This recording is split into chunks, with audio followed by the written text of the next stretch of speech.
Welcome to Dojo Live, the place where top minds in travel and hospitality check in to share insights and breakthroughs shaping the industry. Brought to you by Encora, your trusted partner for AI, cloud, and data-driven innovation. Enjoy your stay.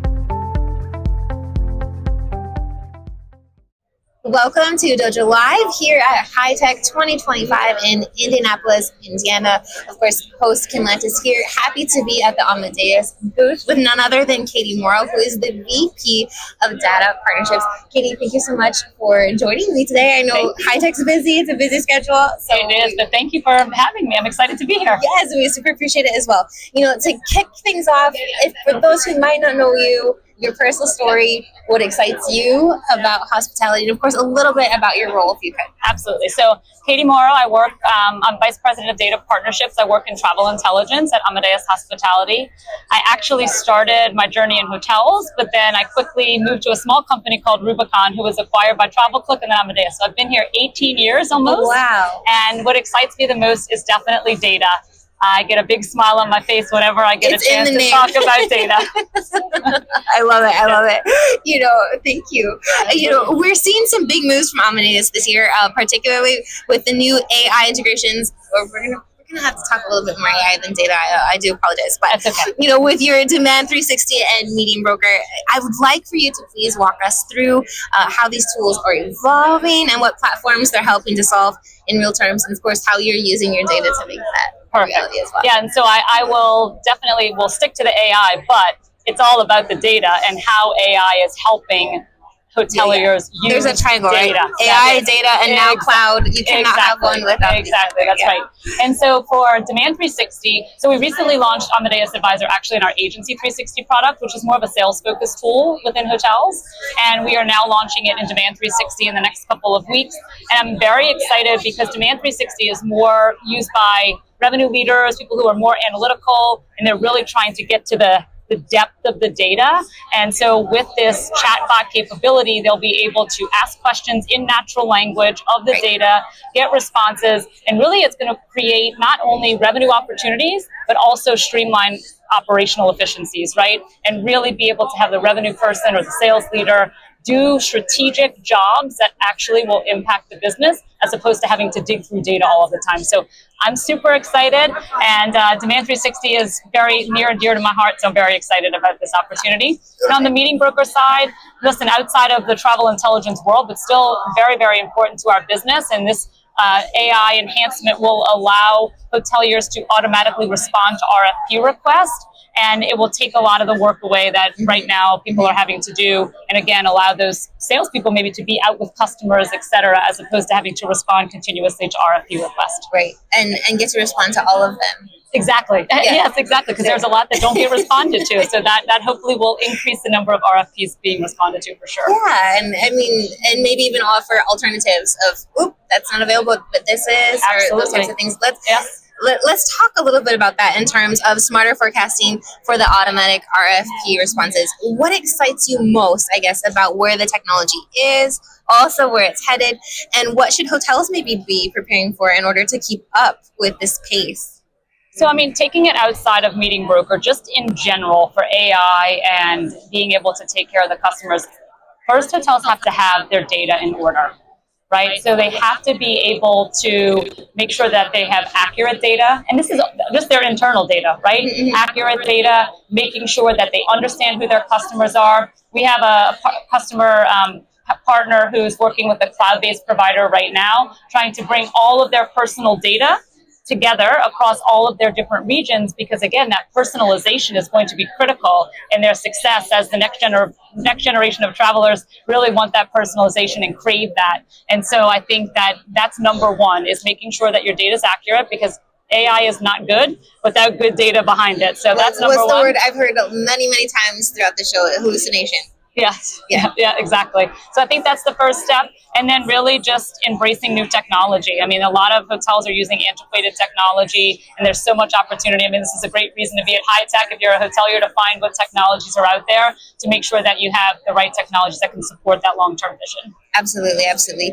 You know, I had a chance to dive into the Travel Dreams research that you released, which will also be linked back to there on the show. So check it out there if you want to dive deeper yourself, audience.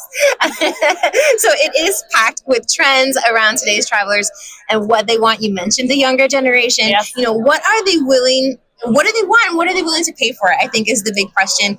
And what are some of the other kind of surprising things that you maybe want to pull from that? Yeah, so in the Traveler Dream survey, we talked to about 6,000 travelers across 6 countries. And so, yeah, some of the feedback was quite compelling. And I think a couple of things, you know, number one for me, especially as I work closely with our media team, is... And the data. And the data, yes, for the media team, that's right, is that the way that social media impacts different regions of the world. And so for a Chinese traveler, you know, they're really following influencers and TikTokers about where to go, where not to go. They're definitely having a huge impact on where travelers are booking. We don't see that as much in the United States at all. So for hoteliers, it's very important to understand what is the source market of the traveler, who's searching to come to your market so that you can really target them and make sure that you're using the right channels to be able to do that. So I thought that was very interesting.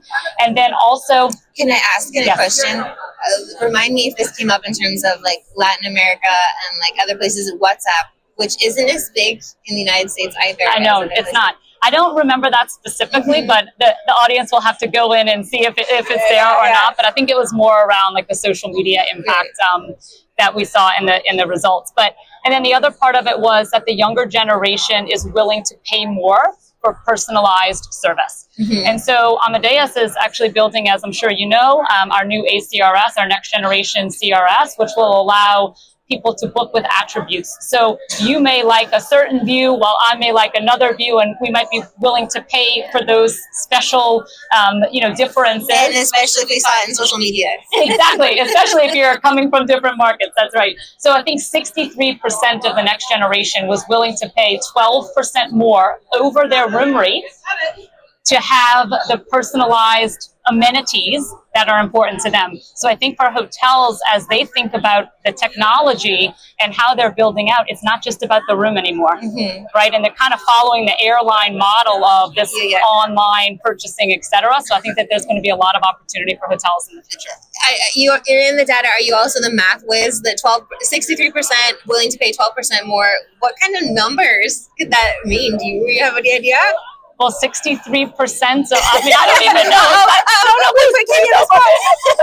But I mean, I think it's easy to think 12%. But that's a lot. That's a lot. If you think about, I mean, what's the ADR of the United States last year? I mean, I don't even know off the top of my head. But I mean, if you think 12% more than that, we don't see ADR growth like that year on year ever. So never. Again, it's a different way to look at revenue growth, but still, it's a great opportunity, I think. Absolutely. Yeah. You know, and connecting the dots again with AI-driven tools, taking it back to like the Demand 360 piece and traveler expectations, it feels like we are, like you just mentioned, getting closer to that personalization at scale.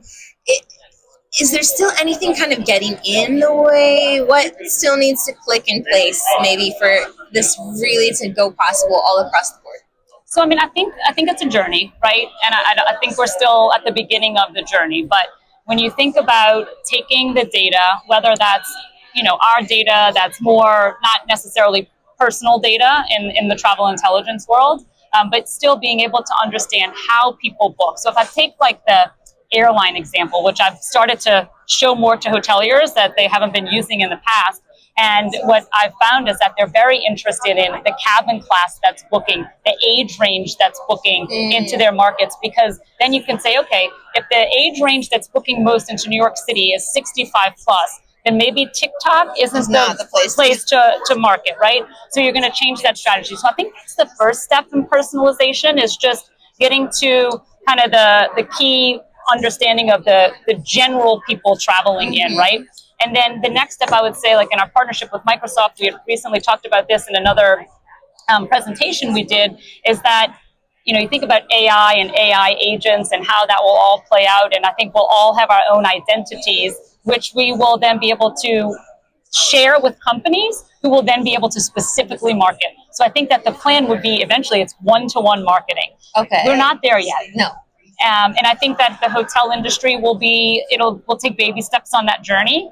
But let's start right now with at least the general understanding of who's coming into the market. Yeah. Let's start to put targeted campaigns together and work towards the ultimate personalization, that one-to-one marketing. One-to-one marketing. Yeah. And then you can take it in terms of hotels, one-to-one marketing. Now let's do one-to-one booking. Absolutely. Like, is it going to be through telephone? Is it going to be through my cell phone? Absolutely. Am I going to do a call now, or am I going to do a That's right. click here? Yeah.